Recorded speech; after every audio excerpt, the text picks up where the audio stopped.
Hello বন্ধুরা, আজ আমি আপনাদের সঙ্গে শেয়ার করব শরীরের পক্ষে খুবই উপকারী একটি রেসিপি, যেটা গরম ভাতের সঙ্গে খেতে খুবই সুন্দর লাগে।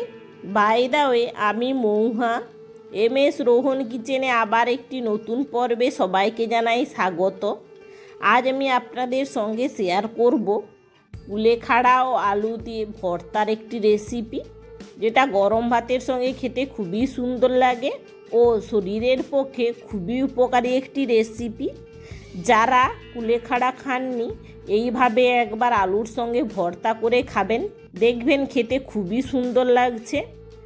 তো চলুন, কুলেখাড়া দিয়ে আলুর ভর্তা বানানোর জন্য প্রথমে এখানে আমরা নিয়ে নেব কুলেখাড়া।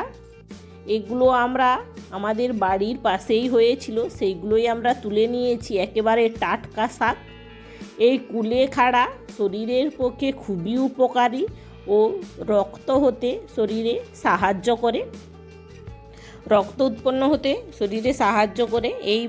এই কুলেখাড়ার রস খেতে পারলেও খুবই উপকারী। এই কুলেখাড়া এবার আমরা একটি কড়াইয়ে জল দিয়ে দেব কুলেখাড়া দিয়ে আমরা এগুলো সেদ্ধ হতে রেখে দেব 5 মিনিটের জন্য ঢাকনা দিয়ে।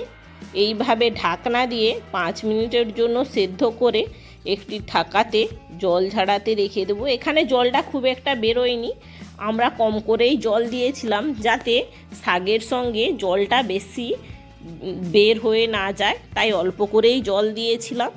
শাকটা সেদ্ধ হয়ে গেলে যেইটুকুনি জল থাকবে, এইভাবে হাতের সাহায্যে চেপে একটি জায়গাতে নিয়ে নিতে হবে। এটা কিন্তু খেয়াল রাখতে হবে, যেহেতু গরম, তাই আপনারা আপনাদের মতোই হাতের সাহায্যে চেপে চেপে জল বের করে নেবেন। এই শাকটা সেদ্ধ করার পর বেশিক্ষণ ঠান্ডা হতে রাখিনি, তাই হাতে হালকা গরম লেগে যাচ্ছে। এবার আমরা এখানে আলুটাও আগে থেকে সেদ্ধ করে নিয়েছি। আজ আমরা ভেজে রাখা পেঁয়াজ দিয়ে ও ভেজে রাখা লঙ্কা দিয়ে কুলেখাড়ার ভর্তাটা বানাবো।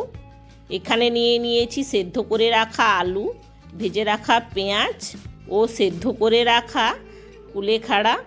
এবার আমরা একটি জায়গাতে নিয়ে নিয়েছি সরষের তেল। এবার আমরা প্রথমে ভেজে রাখা লঙ্কাটা ভালো করে দলে নেব। এইভাবে হাতের সাহায্যে ভেজে রাখা লঙ্কাটা ভালো করে প্রথমে মাখিয়ে নেব। এবার আমরা শাকের সঙ্গে মাখিয়ে নেব। এবার আমরা আলু ও পেঁয়াজের সঙ্গেও শাকটা ভালো করে মাখিয়ে নেব। এইভাবে সব উপকরণগুলো ভালো করে লবণ দিয়ে মাখিয়ে নিলেই তৈরি আমাদের কুলেখাড়ার ভর্তা। আজকের এই ভিডিওটি কেমন হয়েছে প্লিজ কমেন্ট করে জানাবেন। ভিডিওটি যদি ভালো লেগে থাকে অবশ্যই লাইক ও বেশি বেশি শেয়ার করে দেবেন। চ্যানেলে নতুন হয়ে থাকলে প্লিজ চ্যানেলকে সাবস্ক্রাইব করে পাশে থাকা বেল আইকনটি প্রেস করে দেবেন, যাতে পরবর্তী ভিডিওর নোটিফিকেশান সবার আগে আপনাদের কাছে পৌঁছয়। এতক্ষণ আমার সঙ্গে থাকার জন্য অসংখ্য ধন্যবাদ। দেখা হচ্ছে আবার একটি নতুন কোনো ভিডিও নিয়ে। ততক্ষণ ভালো থেকো, সুস্থ থেকো।